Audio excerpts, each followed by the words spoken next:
Something that every single buyer needs to know before they purchase a home is earnest money.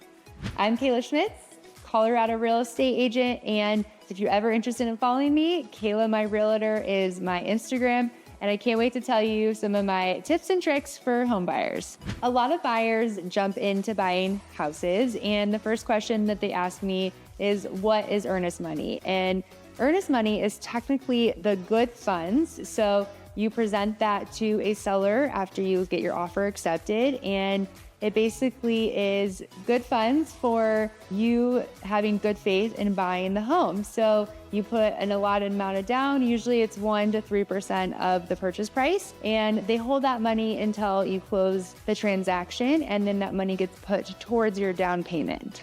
A lot of people ask me, what's the difference between earnest money and a deposit? And actually it's the same thing. So it's kind of like putting a deposit down on a house, but we in real estate lingo call it good funds. So you can either call it a deposit or, earnest money, but it's all wrapped up into the same thing, which is basically putting the funds down to, the seller in good faith that you're going to close on the home.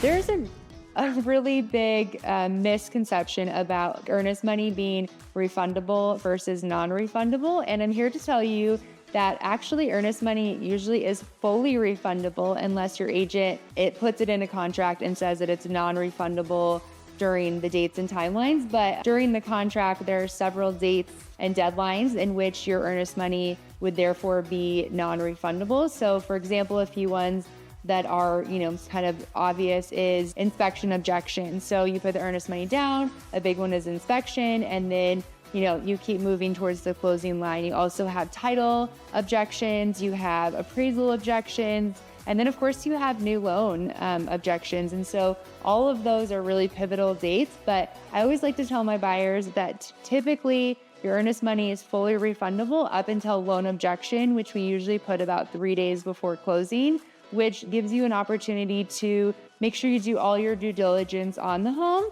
so that you feel good about the purchase. And then the loan objections really, if you lose a job or something traumatic happens where you can't, no longer purchase the home. But there are several outs to the contract in which you could terminate and get your earnest money back. Earnest money is actually always negotiable. A lot of sellers will put it in the MLS and a certain amount. And lately I've been seeing some really high numbers, as high as 3% for earnest money. I always advise my buyers to put 1% of the purchase price down because I feel like that's fair market value. And the idea is that you're getting to the closing table. So, it's really just money up front, and then you put that towards the down payment. And I don't think it needs to be as high as 3%.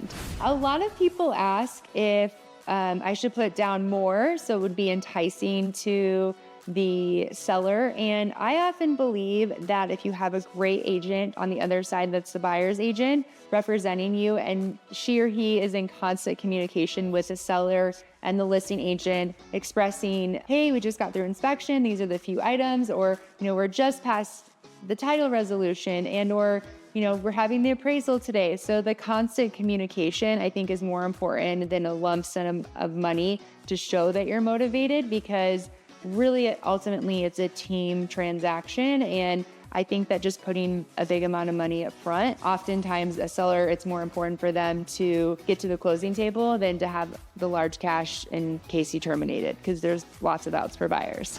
Don't forget to hit subscribe for all of the best tips and tricks on moving to Colorado.